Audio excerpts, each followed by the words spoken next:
میں سب سے پہلے آج پاکستان کے سپریم کورٹ کو خراج تحسین بھی پیش کرتا ہوں، قوم کی طرف سے مبارک دیتا ہوں۔ اور یہ میں کیوں مبارک دے رہا ہوں کہ ملک میں جمہوریت اب صرف ایک دھاگے سے لٹکی ہوئی ہے، جڑی ہوئی ہے، اور وہ دھاگا ہے سپریم کورٹ۔ یعنی سپریم کورٹ اس وقت ملک کی جمہوریت کو امید دے کے بیٹھا ہوا ہے، کیونکہ باقی میں ابھی آپ کو بات کروں گا کہ باقی تو سارے جو جمہوری ادارے ہیں ان کو تو تباہ کر چکے ہیں۔ یہ جو مافیا آیا ہے، این آر او کا مافیا، اس نے باقی جمہوری ادارے تباہ کر دی۔ آج خاص طور پہ میں آج قوم کی طرف سے ان کو خراج تحسین پیش کرتا ہوں کہ میں ایک پارٹی کا سربراہ آئین کو سامنے رکھتے ہوئے سارے ٹاپ وکلا سے پہلے لیگل اوپینین لے کے میں نے اپنی 2 گورنمنٹس کو ڈیزالو کیا۔ ڈیزالو کیوں کیا؟ کہ سب سے پہلے تو ہمیں مشکل ہو گئی تھی، فنڈز نہیں دے رہے تھے۔ جو فنڈز آنے تھے، سینٹر سے فنڈز آنے تھے 2 صوبوں کو، وہ فنڈز کاٹ دیے انہوں نے۔ ہم نے لوگوں سے وعدے کیے ہوئے تھے کہ ہم آپ کے لیے جو بھی کریں گے، تو جب فنڈز ہی نہیں آتے تو ہم اپنے وعدے کیسے پورے کر سکتے تھے؟ تو جمہوریت میں اگر آپ اپنا مینڈیٹ پورا نہیں کر سکتے، ایک پارلیمنٹری ڈیموکریسی میں آپ کے پاس پھر آپ کا یہ رائٹ ہوتا ہے، یہ حق ہوتا ہے کہ آپ اپنی گورنمنٹس ڈیزالو کر کے ایک نیا مینڈیٹ لے کے آئیں۔ اور دوسرا کہ کوئی بھی پاکستانی، جو بھی پاکستانی آج یہ پروگرام دیکھ رہے ہیں، ساروں کو پتہ ہے، ہر اس پاکستانی کو پتہ ہے کہ جو آج اس ملک کو بچانا چاہتا ہے اس دلدل سے گرنے میں، پھنسنے میں، سب کو پتہ ہے کہ ایک ہی راستہ ہے، اور وہ ہے صاف اور شفاف۔ سب کی سٹیٹمنٹس ہیں کہ اگر آپ الیکشن چاہتے ہو تو اپنی گورنمنٹس کرائیں۔ ان سب نے، ان کے بڑے بڑے لیڈرز نے، سب نے یہ سٹیٹمنٹس دی۔ بلکہ جنرل باجوہ سے جب میری 2 میٹنگز ہوئی تو اس نے بھی یہ کہا کہ اپنی گورنمنٹس ڈیزالو کریں اور پھر الیکشنز کی طرف چلا جائے گا ملک، کیونکہ ہم تو کہہ رہے تھے ملک کو بچانے کے لیے الیکشن چاہیے۔ لیکن جو ہو رہا ہے پاکستان سے، جو سپریم کورٹ کے اوپر جس طرح کی واردات ہو رہی ہے، جس طرح ججز کے اوپر جس طرح ان کو اٹیک کیا جا رہا ہے، بلکہ اسمبلی میں جو زبان استعمال کی جا رہی ہے چیف جسٹس کے خلاف اور پاکستان کے سپریم کورٹ کے ججز کے خلاف، میں یہ سمجھتا ہوں کہ ہمارے ملک کے سامنے بہت بڑا امتحان ہے۔ کیونکہ جو مافیا ہے، اور میں ان کو پولیٹیشنز نہیں کہتا، میں 30 سال سے زیادہ ان کا مقابلہ کر رہا ہوں۔ پولیٹیشنز ایسی حرکتیں نہیں کرتے جو یہ کرتے ہیں۔ مافیا کرتا یہ ہے کہ یا خریدتا ہے آپ کو، اور یہ انہوں نے بے تحاشا رشوت کا استعمال کیا ہے، اور پھر یا پھر یہ آپ کو ڈراتے ہیں، دھمکاتے ہیں، بلیک میل کرتے ہیں، جہازوں سے تصویریں پھینکتے ہیں ننگی اپوزیشن لیڈر کی، یا وہ پھر ان کو ٹیپس بناتے ہیں، پھر ان کے گندی ٹیپس ان کو دکھانے کے لیے اور ہر قسم کا بلیک میل کرنے کی کوشش کرتے ہیں۔ تو یہ مافیاز کرتے ہیں، یہ پولیٹیشنز نہیں کرتے۔ تو انہوں نے اب یہ اسمبلی میں اب پھر ایک اور نیب امینڈمنٹ آ رہی ہے، اور امینڈمنٹ نیب یہ کیوں آ رہی ہے؟ کوشش یہ کر رہے ہیں کہ کسی طرح انہوں نے جو این آر او لی ہے 2، جو پہلی نیب امینڈمنٹ کر کے، ان کو خوف ہی آیا ہوا ہے کہ کہیں جو عدالت میں نے کیس کیا ہوا ہے نیب امینڈمنٹس کے خلاف کہ 1100 ارب روپے اپنا معاف کروا رہے ہیں، تو جو کیس کیا ہوا ہے ان کو خوف ہے کہ اگر وہ سپریم کورٹ نے ان کی امینڈمنٹس کو رد کر دیا،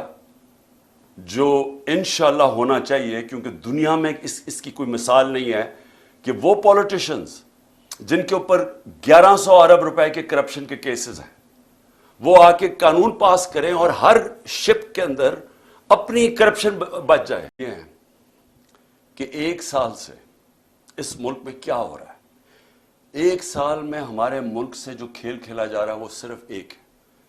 کہ جنرل باجوہ نے سازش کر کے ان پی ڈی ایم کے لوگوں کے ساتھ، اور پھر ساتھ امریکنوں کو کہہ کے حسین حقانی کے ذریعے کہ جناب عمران خان نے بڑا اینٹی امریکن ہے، تو اس کے کہہ کے گورنمنٹ گرائی۔ اس نے گورنمنٹ گرائی ایکسٹینشن لینے کے لیے،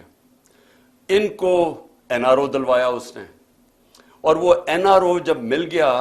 تو ان کا سب سے بڑا خوف اب یہ تھا کہ یہ پہلے پیسہ چوری کرو، اب پیسہ چوری کو بچاؤ، اور خطرہ یہ ہے کہ کسی طرح عمران خان اب واپس نہ آ جائے، کیونکہ یہ اتنی مشکلوں سے انہوں نے NRO لیا تو ان کو خطرہ تھا کہ پیسہ پکڑا جائے گا۔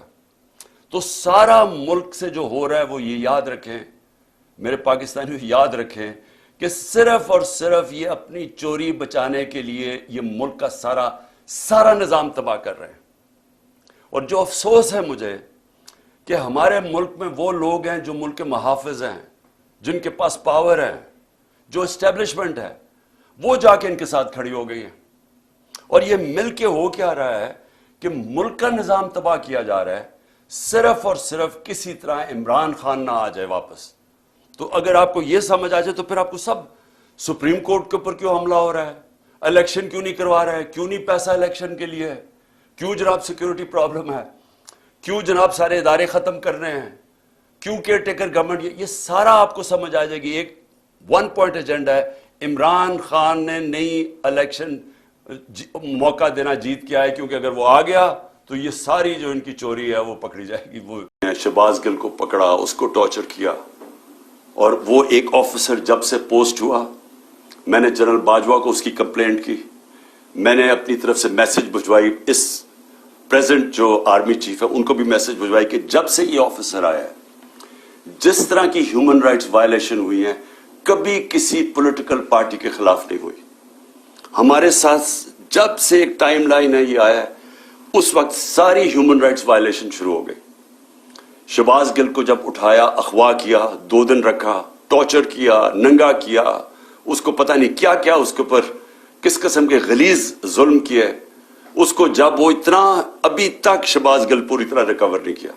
جس طرح کہ اس کے اوپر پھر ایک کے بعد دوسرے کیسز کیے، تو یہ نہیں کہ ایک کیس کیا، اس کے بعد اور کیسز کرتے گئے، اور جو شہباز گل نے کہا تھا ایگزیکٹلی وہی بات خواجہ آصف نے کہی ہے، اس کو کوئی پوچھتا نہیں ہے۔ اور ہم بتا چکے ہیں، شہباز گل کو پکڑا، اس کو ٹارچر کیا، اور وہ ایک آفیسر جب سے پوسٹ ہوا، میں نے جنرل باجوہ کو اس کی کمپلینٹ کی، میں نے اپنی طرف سے میسج بھجوائی، اس پریزنٹ جو آرمی چیف ہے ان کو بھی میسج بھجوائی کہ جب سے یہ آفیسر آیا ہے جس طرح کی ہیومن رائٹس وائلیشن ہوئی ہیں کبھی کسی پولیٹیکل پارٹی کے خلاف نہیں ہوئی۔ ہمارے ساتھ جب سے ایک ٹائم لائن ہے یہ آیا ہے اس وقت ساری ہیومن رائٹس وائلیشن شروع ہو گئی۔ شہباز گل کو جب اٹھایا، اغوا کیا، 2 دن رکھا، ٹارچر کیا، ننگا کیا،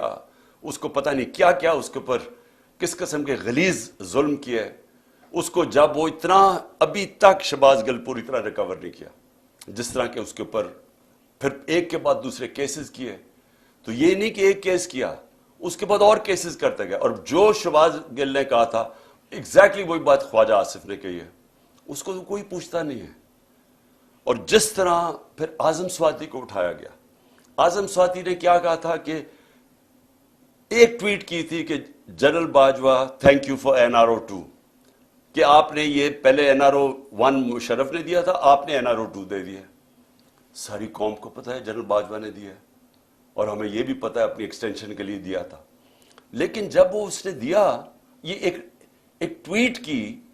اس کے گھر 3 بجے رات کے اس کے گرینڈ چلڈرن یعنی پوتے پوتیوں کے سامنے اس کو مارا، پھر اٹھا کے لے کے گئے، اس کو پھر ننگا کیا، پھر اس سے یہ تشدد کیا، پھر ریکارڈنگ کی، اس کی تصویریں بنائیں، اور وہ جو اس کی فلم بنائی ہے وہ دکھائی گئی ہے۔ ہمارے ایک MP نے مجھے خود بتایا کہ جب اسے کہہ رہے تھے PTI چھوڑ کے دوسری طرف چلے جاؤ تو اس کی تصویر دکھائی، یہ تمہارے سے ہو سکتا ہے۔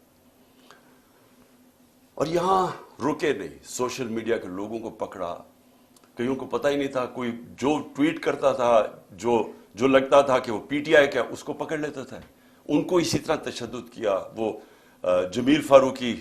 اینکر، اس کو پکڑ لیا، اس کو ننگا کیا، اور اس کے بعد جو ارشد شریف سے ہوا، جس طرح وہ ملک سے کیا، کن لوگوں نے دھمکیاں دی، وہ سب کے سامنے ہے۔